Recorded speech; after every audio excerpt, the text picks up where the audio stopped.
Kemudian sabda Nabi SAW kepada aku, ni Adi kata, apakah yang menjadikan engkau wahai Adi lari daripada kalimah la ilaha illallah? Nabi tanya tu. Nabi kata nak tanya hang, yang duk lari daripada Islam ni pasal apa?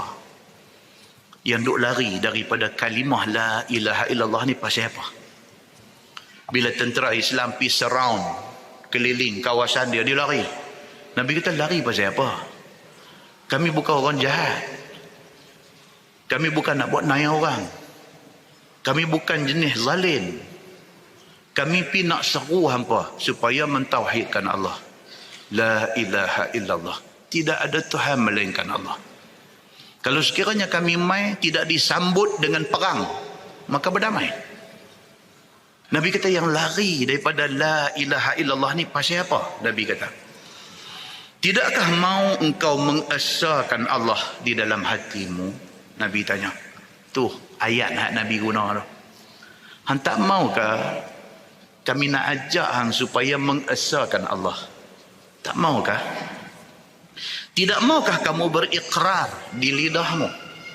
Tak maukah mulut tak mau sebutkan la ilaha illallah? Tak maukah? Maka adakah engkau tahu bahawa ada di sana Tuhan lain daripada Allah?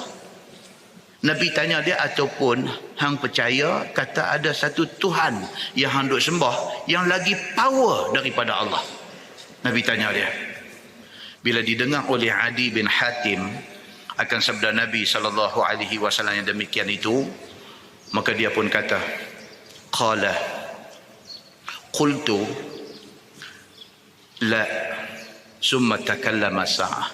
Bila Nabi tanya lagu tu, dia kata dah, saya pun tak tahu lah. Tak ada Tuhan lain apa. Dia dah duduk